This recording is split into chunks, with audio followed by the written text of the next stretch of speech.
19 наурыз Нұр-Сұлтан қаласына карантин режим енгізілген бетте, қаладағы құқықтық тәртіпті қадағалау үшін бір тәулік ішінде жедел сергек блокпост мобильді қосымшасы әзірленді. Қосымша полиция қызметкерлерінің планшетіне жүктеледі. Сол арқылы мамандар қаладағы барлық жағдайды қадағалайды. Бұл қосымшаның тек бір ғана мүмкіндігі, ол тағы қандай жұмыстарды жедел шешуге көмектеседі. Бұл туралы бүгін хабарымызда толығырақ тарқатамыз. Қайырлы күн, эфирде Астана Лайв.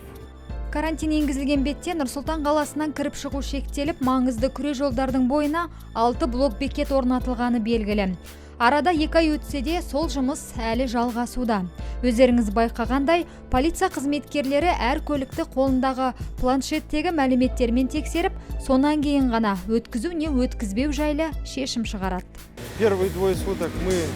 Біз алғашқы 2 тәулікте адамдар мен көліктерді тіркеу жұмыстарын қолмен атқардық, яғни қағазға жаздық. Сол уақытта қала әкімдігі Сергек компаниясына тапсырма беріп, 1 тәулік ішінде Сергек блок бекет мобильді қосымшасы жасалынды.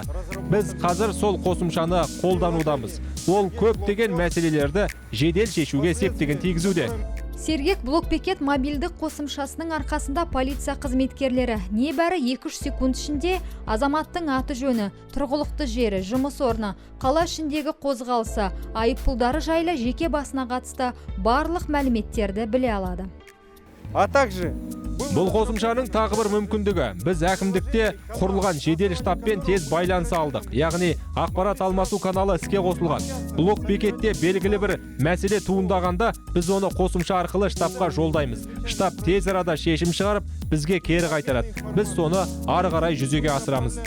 Байланысты тездетіп, жұмысты жандандырған мобильді қосымша полиция қызметкерлерінің тең жартысына орнатылды. Соның арқасында карантин кезінде қала ішіне орнатылған мобильді бекеттердегі жағдай жіті бақыланды. Мобильдік бекеттерге түскеннен кейін бізде планшетімізде электрондық Сергек патруль приложениесі орнатылған. Сол приложение арқылы біз көліктерді тоқтатып, көліктердің қайда бара жатқан қозғалысын тіркейміз. Мысалы, ол кісі, мен қазір Тұран көшесінде тұрмын, Нұр-Сұлтан қаласының. Мысалы, мына машина тоқтатып келе жатқан, тоқтатып тексеріп, ол машина мысалы Сарыарқа ауданында тұрып, Есіл ауданында жұмыс істейтін болса, біз сол кісінің қайда баратқанын тіркейміз, тұрғылықты мекен жайы мен жұмыс орын мекен жайын тіркейміз. Азаматтар туралы барлық ақпарат дерекқорда жиналады. Сондықтан карантин режимін бұзып, өз жеке шаруасымен көшеде ары-бері жүргендерді анықтау оңай. Сергек барлық ақпаратты алдыңа жайып салады. Тәртіп бұзғандарға алдымен ескерту жасалады. Оны ескермегендерге айыппұл салынады. Төтенше жағдай кезінде Нұр-Сұлтан қаласында 3347 азамат жауапқа тартылып, оның 226-сы қамауға алынды. Сондай-ақ 2348 адамға айыппұл салынып, 699 құқық бұзушыға ескерту жасалды. 74 іс сотта қаралуда. Әкімдіктің коммуналдық тұрағына 1160 көлік қойылды. Темірдей тәртіп әлбетте адамдардың қауіпсіздігі үшін қажет. Полиция қызметкерлерінің айтуынша, Астанаға іргелес жатқан елді мекендердегі азаматтар азық-түлікпен көліктеріне жанармай құю үшін қалаға кіргізілген. Бірақ олардың қозғалысы планшет арқылы қатаң бақыланған.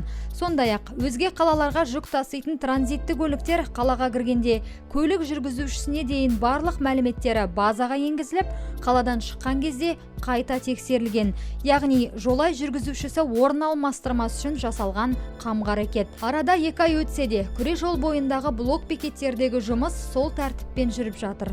Оның қашан ашылары бірінші кезекте тұрғындардың өздеріне байланысты. Қауіпсіздік шараларын қатаң сақтап, індет жұқтырушылар саны төмендесе, мамырдың соңында блок бекеттер жолдан алынып тасталуы мүмкін. Нұр-Сұлтан қаласында 13 мың сергек камерасы бар. Ол күніне 12 миллионнан астам оқиғаны өңдеуге мүмкіндік береді. Яғни оның тасасынан құтылу мүмкін емес. Барлығын тіркеп, оңай дәлелдейді. Сондықтан карантин кезінде де сергек жүйесінің арқасында барлық заң бұзушылықтардың жолы кесіліп отырды. Осылайша құқық қорғау органдары күшейтілген тәртіпті сақтауға мүмкіндік алды. Бүгінге осы, амандықта жүздескенше.